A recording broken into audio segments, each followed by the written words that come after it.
everyone, and welcome to Read This Now, the weekly webcast where Brad Gustafson and I share two books that we love and we think you should read. When, Brad? Right now, people, that's why we show up week after week, because we bring you, I feel like a radio host kind of sort of, we're bringing you the best and brightest books, at least that we come across. That's exactly right. I love it. Happy 2021, my friend. Amazing. We made it. Good to be with you. I feel like I should have a kazoo or of some sort or confetti or something. I know. Well, one time you did do a baby powder special effect. So your next one will have to surpass even that. I don't even know how you could do it. I had high hopes for that baby powder thing. Like in my mind, it would be just like the pro basketball players. But what you didn't see after the show was it looked like 10 years worth of dust on my keyboard, on my desk, on everything in front of me. So mental note, no baby powder celebrations anymore. People who are watching, our 3.5 viewers, may not know that Brad Gustafson is what some people might affectionately call a neat freak. Very much into cleanliness and lack of germs, correct? Yes, that is true. I would call it just fastidious. Right. And so I can imagine that all that baby powder everywhere was nerve-wracking for a little while afterwards. Yeah, I call it germ aware. I'm germ aware. But actually it helped me visualize what needed to be clean so I could sanitize and actually see what was clean for a little bit. I love it. That's what we call a silver lining, my friend, a Right. silver lining. So what you been reading this week?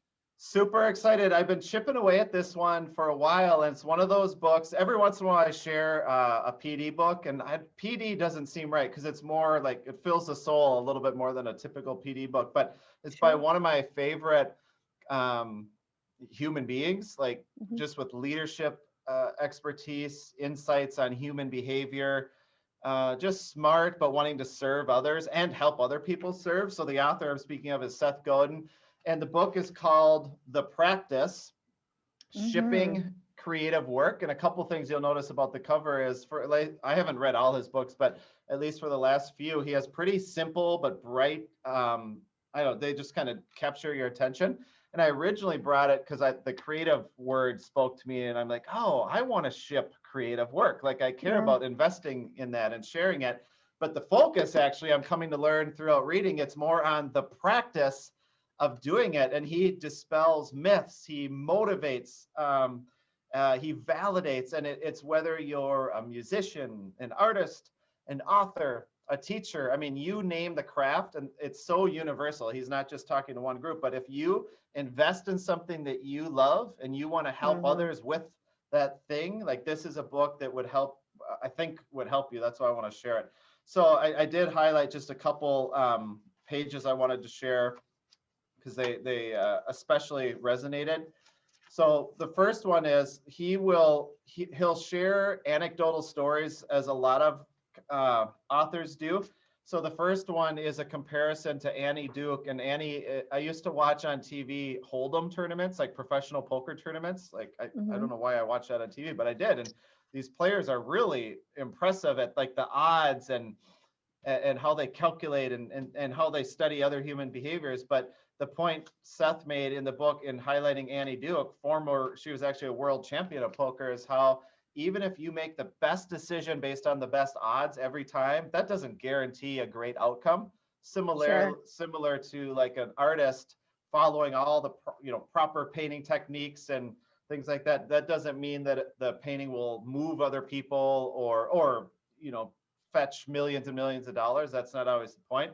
But it does help to make great decisions. I just thought I like the stories that relate to other things. The other cool one was, I never listened to Black Sabbath. I believe it's a rock band. It sounds like it'd be a rock band, but the drummer, Bill Ward, Seth said the most poignant quote that Bill Ward ever made was pertaining to their first hit.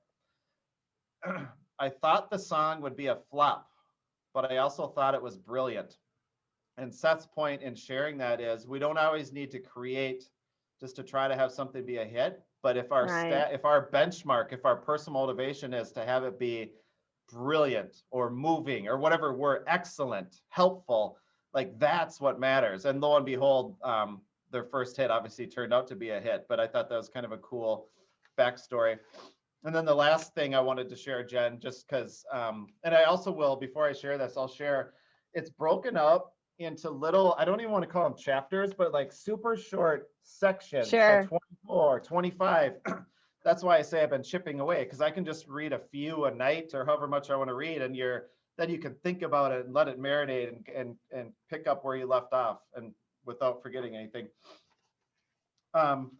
So here's the last thing I wanted to share that I think applies to all of us, but this one he's talking to authors. Before you're a best-selling author, you're an author, and authors write. So if people are dreaming of being a best-selling author, then you probably should write. Makes sense? And then, or same would apply to music. You know, before you're a hit musician, you're a musician first. And what do musicians do? Well, they practice, they create, they do X, Y, and Z. And it's just a reminder, like, I mean, it all goes back to the title of the book. It's about showing up consistently, believing in yourself, believing that like your ideas and what you want to create and how you want to help people, it matters. But that magic doesn't happen on its own. It happens with practice.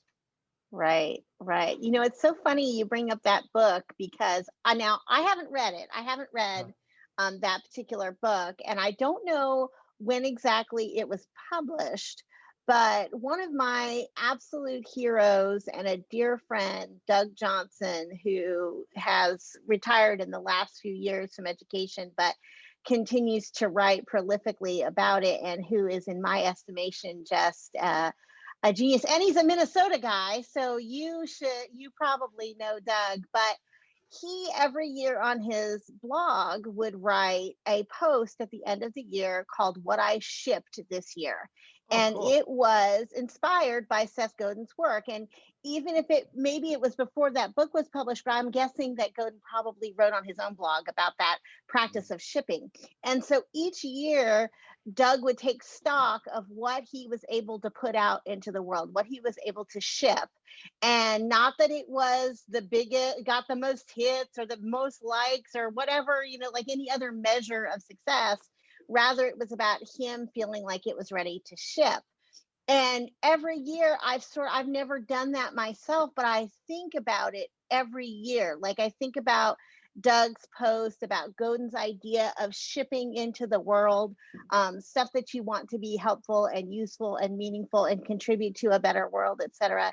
And I love that idea. You know, like once you ship it, then what happens after that is out of your control. But putting in the work to getting it ready to give it to the world is important in and of itself. And I love that. And I love thinking about Doug and his work too. So thank you for making that connection for me today. That's great. Yeah, you bet. And to answer your question, this just came out. So 2020. Did it? Yeah. And I did see Colby Sharp tweeted out within the last week or two that he tweeted out a picture of it. And I responded, I'm like, Colby, I'd love to talk to you about the book, because it's kind of fun when someone else is reading a book just to see what's resonating with you. So yeah, sure. That's awesome. I love it. It sounds like, you know, that I think it's good to start. I don't know, good might be the wrong word. I think it's natural to start a new year thinking about like developing new habits and being more productive. You know, some people make resolutions, some people make reading goals, you know, like some people this time of year, I think it's natural to sort of think about that and reflect. And as long as you're doing it in a way that makes you feel good about what you're contributing and inspires you to do more, I think that's a healthy thing to do. I love it. And of course, you know, as with readers, as our friend, we've already dropped a bunch of names today. So as our friend Donald Miller says, you know, like the only thing readers love more than reading is to talk to other people about what they're reading, right? So that's great. Well, I have a book to share. There's nobody I would rather drop names with than you, Jen. It is always so fun, partly probably because of the connection we have, not only with each other, but with all the people we care about and the little side stories and adventures. So. And I think right now too, just being able to make those little connections it just feels more important than ever, really, while we have to be distanced in other ways. But anyway, I'm getting ready to break my own rule when it comes to sharing a book. I'm starting off 2021 by breaking the rules, Brad. It's sort of one of these unspoken rules. You and I have not a policy, but sort of a habit of not sharing books that haven't been released yet. We like to hang on to them because, like the show's title is Read This Now. And if it hasn't been published yet, it's kind of hard to do it. But I'm going to break my own rule for two reasons. One, because I'm so excited and in love with this book. I don't know if I can sit on it for another few months before it is released, but also because I really want to get it on the radar of people who may be doing some pre-ordering for the end of the year, so that you can get this book on your pre-order list. So the book I'm going to share today is Anne Braden's Flight of the Puffin. I want to just share like this beautiful cover for just a second because it's so gorgeous. But you might remember I shared on this show Anne's previous book, her debut, The Benefits of Being an Octopus, which was one of my very favorite books the year that it was released. And so I had really high hopes for this book, which always makes you nervous, like when you've loved a first book and then a second book comes out and they're in no way related story-wise, but just by the same author. You hope they're going to be as great, but you worry that they may not live up to that first one. Well, turns out those worries were completely unfounded on my part, because this is another book that Anne Braden has just knocked out of the park. It's the story of 4 kids who live on opposite ends of the country. 2 of them live in the Seattle area, but don't know each other. And the other 2 live in Vermont in adjacent towns, but do not know each other. They're kind of going on this parallel journey throughout the book, in so much as they're all 4 of them in different ways struggling with the expectations that other people have of them. One kid is worried about the fact that everybody seems to expect her to be just like her family members who haven't been very positive or productive in her hometown. One kid is worried about living up to the expectations that are being set for him kind of by the media, because he gets embroiled in a controversial story and in which his words are kind of twisted in a way that he didn't intend.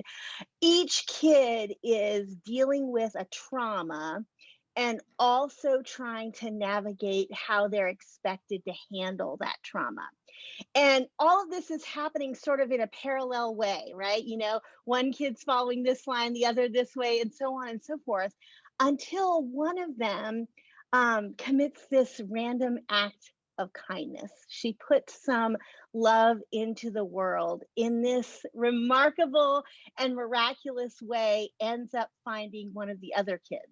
And then that kid does the same thing and it ends up finding one of the other kids. And suddenly these parallel journeys intersect in these beautiful, remarkable ways that not only make you feel really hopeful, but also just remind you of how important it is to be connected to other people.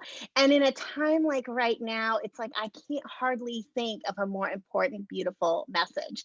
If you read The Benefits of Being an Octopus, one of the things that you might remember about that book is that one of the kids has a real affinity for octopi. And we learn all sorts of wonderful facts about octopi from that book. Well, one of the kids in this story has an affinity for puffins, and we learn so many amazing, wonderful things about puffins in this book too. And I don't want to give away anything else, because I think I would be doing readers a disservice by taking away some of the wonderful surprises in this book. But what I want to say 2 quick things. The first is, I can't think of, and this is, I've been thinking about whether or not I want to say this. I've been trying to think about it, but I can't think of another author for like middle grade readers who approaches serious, sometimes heavy topics in a way that's more nuanced and developmentally appropriate for young kids than Anne Braden. And she does it while never talking down to kids. The kinds of topics that she addresses are done in thoughtful, nuanced way. And I can't think of another author for young people who does that, who does that as well as she does. The first thing. And then the second thing is that I knew so many teachers, librarians, and principals who used the benefits of being an octopus as like a whole school read or a whole grade level read. I knew principals who used that book as a staff read because there were so many conversations to be had about kids and their lives outside of school to inform teaching practice, that I want to make sure this book gets on their radar because I think it has the same potential. So all of my educator friends out there, if you are thinking about books for the end of the year, you're going to want to think about class sets of Anne Braden's The Flight of the Puffin. And then the one last thing I'll say is just that I think it's so rare to find a book, especially one that's realistic fiction, not fantasy or sci-fi, that would appeal equally to a 4th or 5th grader as it does to a 7th or 8th grader. This book has a real span in terms of interest and appeal. And being appropriate for all of them. So I just loved it so much. I can't stop thinking about these characters. I want to live in their life and be a part of their friendship. And I wish I could say that you should read this right now, but instead I want to make sure you order it right now. There you go. Good save. What a ringing endorsement. That was great. And I love how you framed kind of the heads up. So you certainly put it on my radar for a potential, either a faculty read or something like that. That sounds really cool. Can we try something really dorky? You held your book up there and it just looked cool. Can we like knock books? Kind of like good friends bang glasses. Well, you ready? Yes, like here's what we're gonna do is we need to do it the way it looks for us. Okay, like but that. Then we also need to do it the opposite way because I'm not exactly sure what Zoom will do. Okay, so okay, you ready? We'll do So 1, 2, 3, go. Isn't that what you want to do? Yeah, and then we have to do I think so. Then we have to do it the other way. 1, 2, 3, go.